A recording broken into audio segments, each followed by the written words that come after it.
So Chrissy, today, just broad strokes, we're going to share the tools we used, the strategy we used, challenges we faced, the timeline from day 1 to last night, day 30. What's the major takeaway for everybody? And then at the end, for our regular subscribers who want to hear more content about Philippines, we're going to share some of the feedback that we've gotten on the various topics we've covered. Rob, why don't you start a YouTube channel? A YouTube channel, Chrissy? Are you crazy? There's like over 30 million YouTube channels, and like nobody makes money. It's like you need 1,000 subscribers and 4,000 hours of watch time just to get monetized, and I think it's like 1/4% of people make money. It's like you need millions of views, and who's got the budget? Who's got the time? Who's got the camera equipment? Who's got the technical know-how? Who wants to stay up till 3? I'm retired, forget it. Chrissy, why don't you start a YouTube channel? It's not that scary, Chrissy. You don't have to run. No way! Chrissy, go away from me! Chrissy, come back. It was just an idea. You don't have to be a YouTuber. Chrissy, we did it. Yes. 1,000 subscribers and 4,000 hours of view time. I can't believe it. I heard somebody say it was harder to go to dental school than to get monetized on YouTube. Wow, I couldn't have done it without you. I thought it's harder than giving birth. Yeah.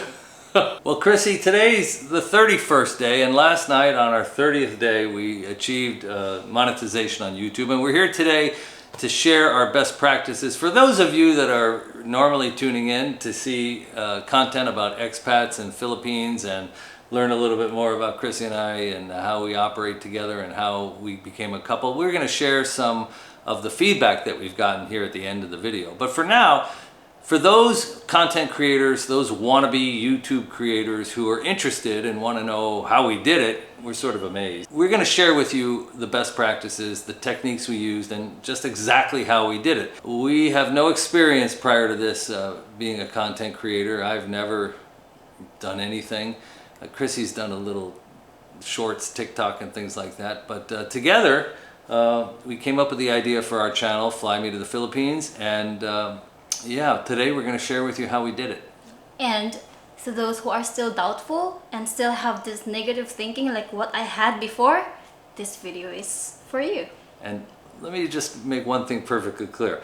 We've got a long, long way to go to be successful. We've just reached this first hurdle that so many YouTubers find very, very difficult, and many, many, many YouTubers give up.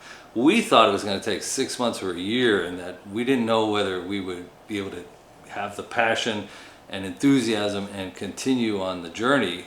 So we're just ecstatic, and we want to share with you how we did it. We're just regular, everyday people. This is our first try, our first channel. I've seen a lot of these videos where people have created a second or third channel, or they've made a really successful channel, and then they create a new channel, and boom, they go viral, or they make it in 30 days, and they try and tell you how they did it. We're just regular people who never did it before, and we got over that hurdle. So Chrissy, let's just share first the tools that we use, and in the order that we accumulated them. Okay, the first tool that we had is our camera. Our vlogging camera that we are using now, this Sony ZV-E10. A great beginner camera. Most of the reviews, it's highly recommended. It comes with a kit lens, kit zoom lens. Yes. So at first I was really like doubtful about this vlogging and making this YouTube channel, but when I saw the camera and how good it is, it encourages you and it adds to your dream to become a vlogger. Next is the laptop. We bought an Apple AirBook One. Wish I'd bought it in the United States, because here in the Philippines they're much more expensive. The next thing that we invested in was a handheld tripod. It sort of attaches to the main tripod from SmartRig, and what's nice about that is it has a remote, so we can turn the camera on and off. Unfortunately, whenever we tried to vlog, we had a lot of shake, and it didn't really work well as a vlogging handheld selfie stick itself. The next thing we invested in was a microphone, and that made a huge difference. We have not the kind that can be boomed above us in the studio, but just a Sony microphone that has like AI software, and the camera decides the setting, so we don't have to do anything but just put it on the hot shoe. Then we bought a tripod, and then we bought a key light, which is over here shining at a 45-degree angle. And then in terms of editing, we started with the free, we started with CapCut, which Chrissy had used for TikTok. And but we'd heard that DaVinci 18 was really the best program, and that over the long term we want to use that. So that was after 2 weeks we switched, and Chrissy was, oh, I don't want to do it, I don't want to do it. I've been using CapCut, but I said no, we got to switch.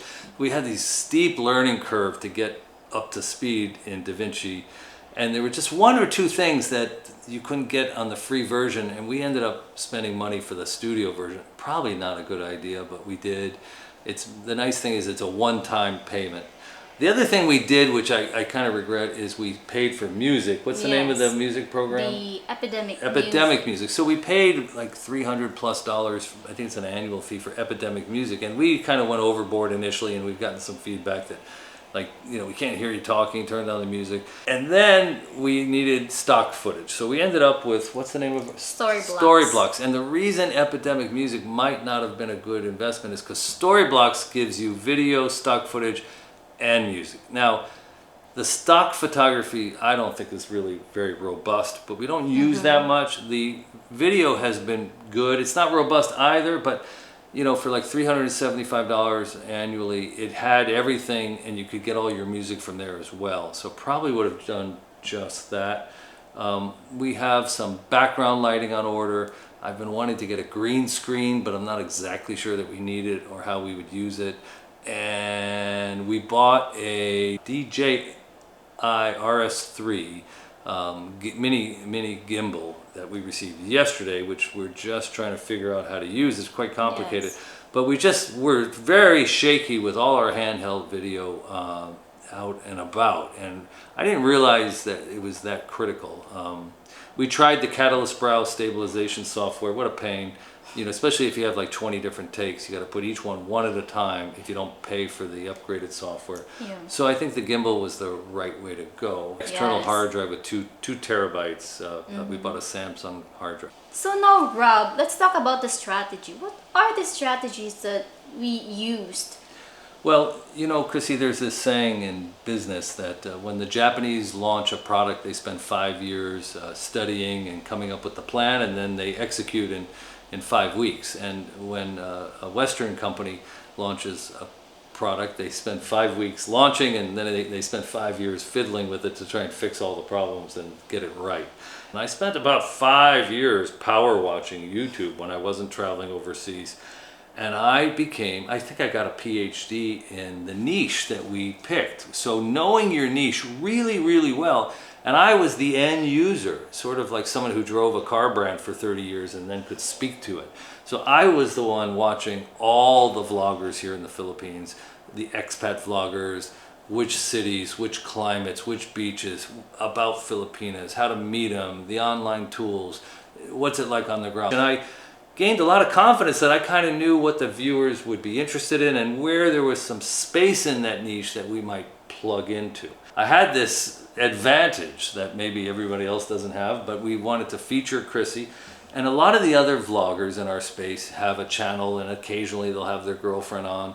Occasionally they'll go out to a waterfall together. But for the most part, it's the guy's channel, or the woman has her own channel. We decided to be a couple, and we want to share with people our personalities, let people in, because I became fascinated with the storyline of the couples. And even though they weren't on video as couples, they had shared their relationships, their trials, their tribulations, a little bit like a soap opera. You want to see how it's going to turn out. Maybe there's some drama, maybe they break up, maybe they get back together. There's been a little bit of that going on over the years with some of the vloggers in this space. And so we have no plans to break up for good entertainment purposes, but we have kind of allowed our personalities out, and we're willing to share them. And I think that is a critical component based on the feedback. And then the other thing that we did was we took a more serious approach to the information. We put a little bit more research into it. We tightened up our narrative.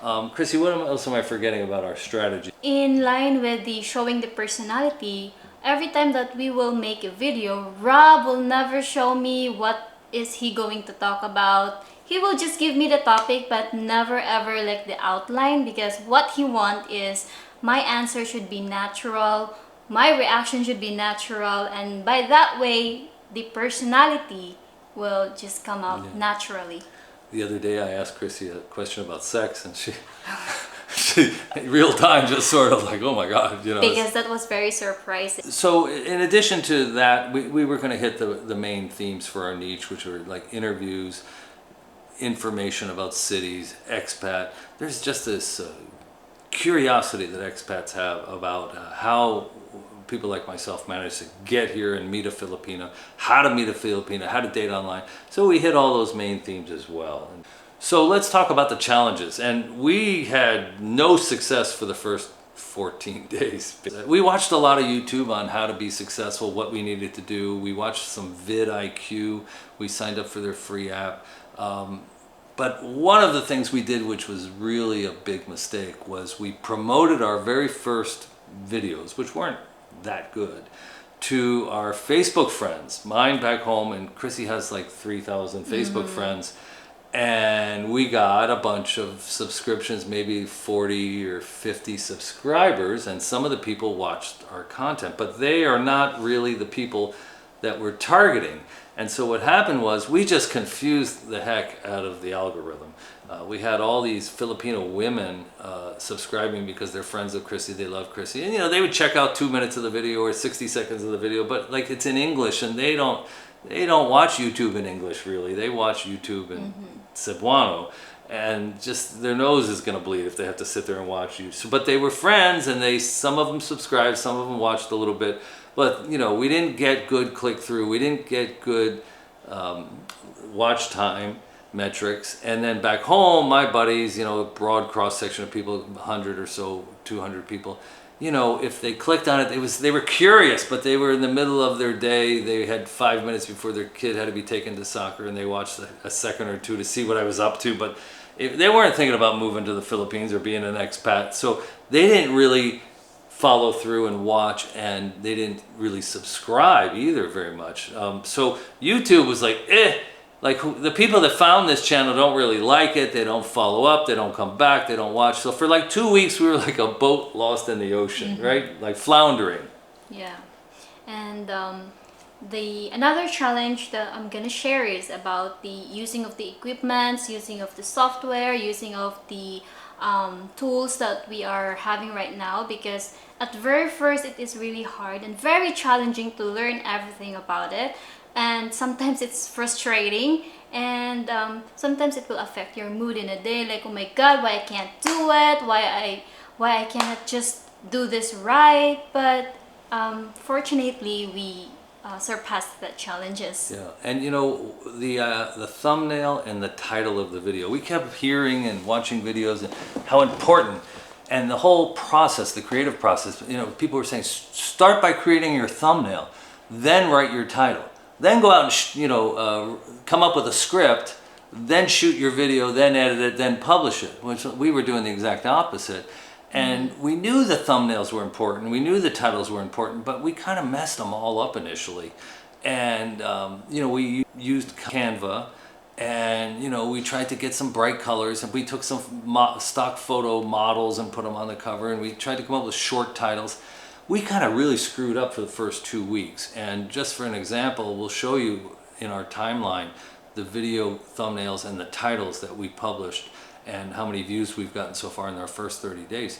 But like the last 3 or 4 thumbnails, we just took blurry background pictures from stock photography, which is like called bokeh in photography terms. And it can be creamy bokeh, so it could be just a blurry restaurant scene. And then we have a crystal clear picture of Chrissy. We just pop her in front of all that blurry images, and then people kind of recognize, the people who've watched a little bit of our videos, if I put a model from a stock photography, or I put a poor guy, a bum on the street to make my point, nobody wants to click on that. Or these Canva images, they're being used. You know, we used one, El Nido versus Boracay. Just yesterday I saw another vlogger in our space condo versus apartments or whatever, or homes. It's like people recognize those stock thumbnails. They get overused. And we ended up the last 4 or 5, we just made our own. And then keep it simple. Like, don't put too many elements, just 3 colors. Try to limit it to 3 colors and 3 or 4 words in your thumbnail. 3 or 4 max, and three colors if you can do it. And then try and show your faces in the thumbnail, because people will recognize, oh, I know who that is. They won't have to read, they'll see you. And then the titles, that's been a challenge too. vidIQ recommended a hashtag. Sometimes I put the hashtags first, so it kind of messed up the way people read the titles.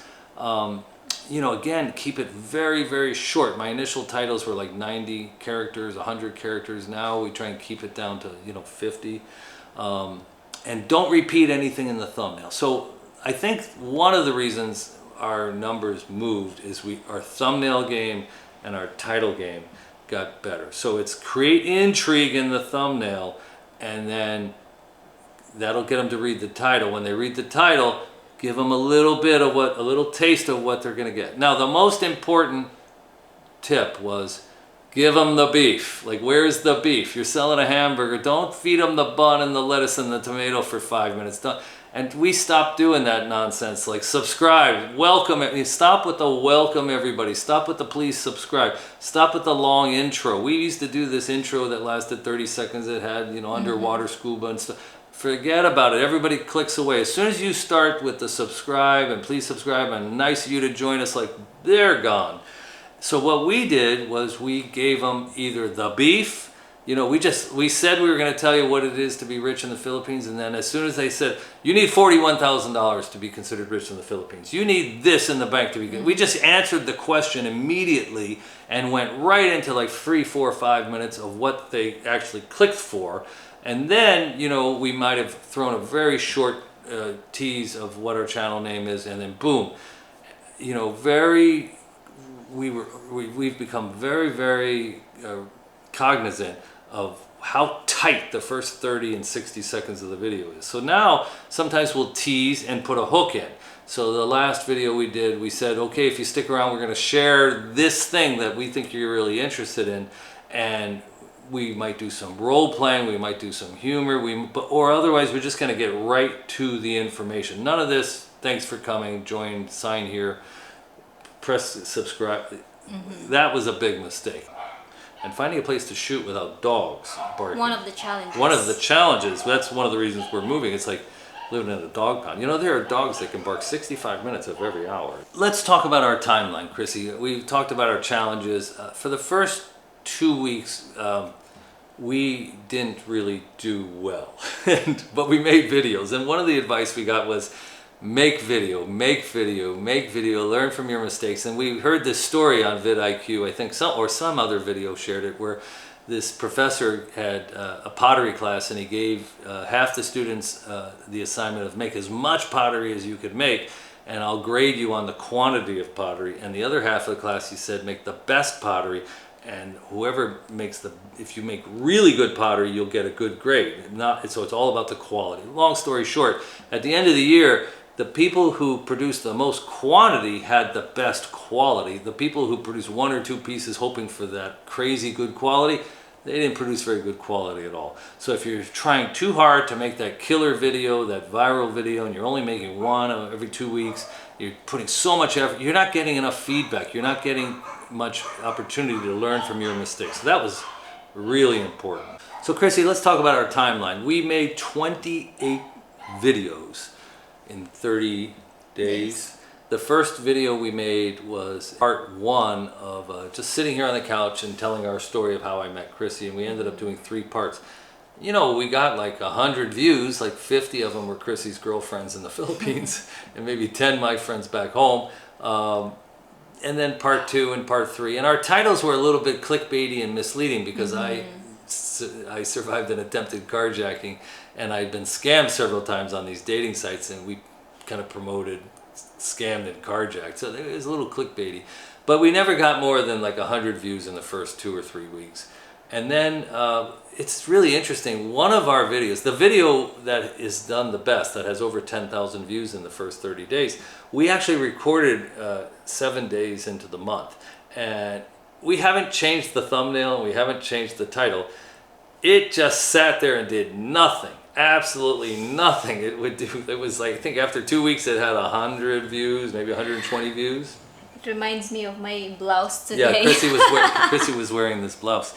And once we produced a few other videos with good thumbnails and good titles and we got traction, I don't know why, but YouTube started to promote that video. That has just been chugging along and chugging along. It has never really gone for a run, for a sprint like some of our other videos, but it is just, you know, like the ever-ready battery. It just won't, it's just always in second, or sometimes it's in first, and you know, 50 an hour, 50 an hour, 50 an hour, it just goes.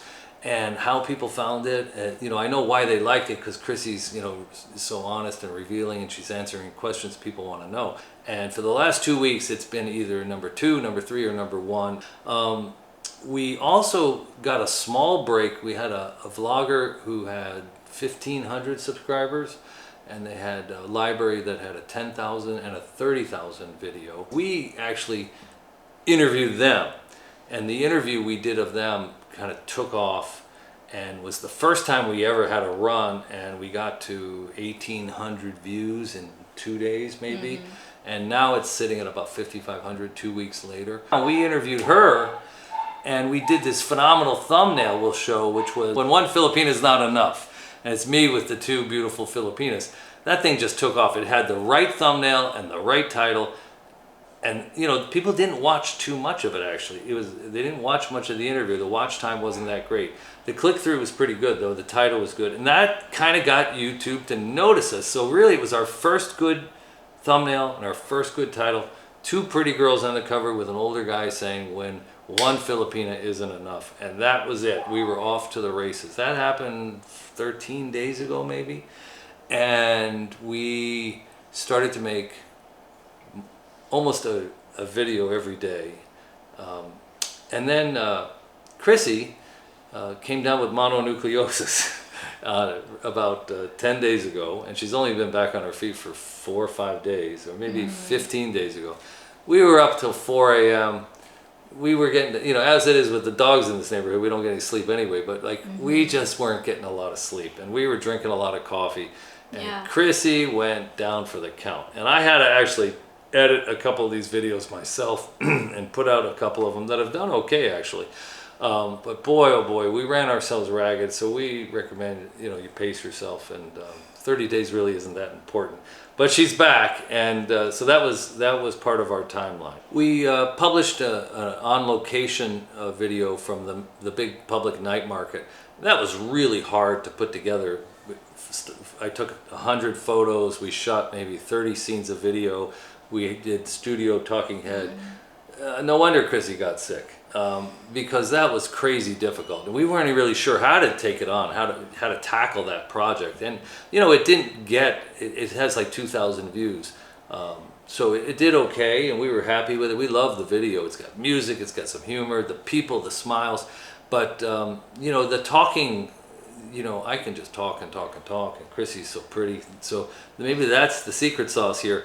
But it's really the interview style. When I interview Chrissy, when we talk about our relationship, they're a little bit easier to make, and or they're more the narrative, which city, which has the best healthcare, where the most expats living, documentaries on relationships, more like a narrative documentary style where we intermix narration with like factoids, have been popular. And so yeah, it's that's our timeline. We were sitting at, and I have some screen grabs. The last week I would wake up at, and in the morning at around 6:30 I'd take a screen grab. So I'll show you here some jumps, and you can see how we just went from maybe 300, 400 views earlier this week. What's the major takeaway that you have for people? The secret is only the creativity, consistency, and courage. Well, I think the takeaway for me, Chrissy, the elevator pitch is be yourself, allow your true personality to come forward, get over the camera shyness, Learn how to make video, make mistakes by making video, be passionate about a subject, pick that subject for your niche, know your niche, study the other vloggers who've gone before you and put out good video, see which topics the viewers respond, and let the people be your friend. When I was watching video, the YouTubers were like my buddies because I was retired and a little bit isolated in retirement. Yes.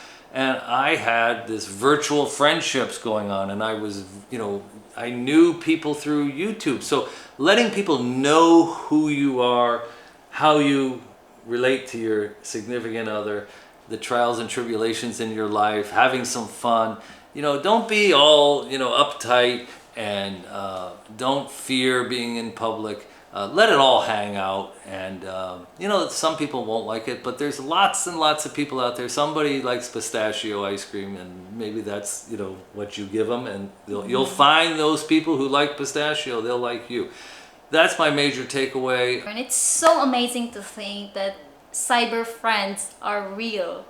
Well, there are like cyber bashers, but just limited. Yeah, not bad. And thinking like we're talking in a very small lens of camera, but within this lens of camera are billions of friends that are watching us. Yeah, there's 2 billion YouTube viewers out there. I heard there's over 30 million people that have tried content creation.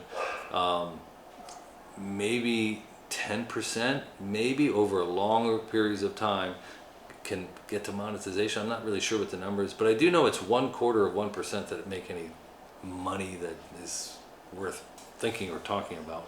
We don't know whether we'll achieve that. You need to really generate large volume of views. We have to grow this channel. We want to talk about the feedback that we've got. We get an occasional snarky comment, not too many. Maybe yes. in the 30 days we've gotten maybe 4. And sometimes people who start out snarky actually come around and say some nice things afterwards. It's kind of interesting because sometimes a negative comment can kind of put you off, but then you'll read 10 positive. We've had such positive commentary.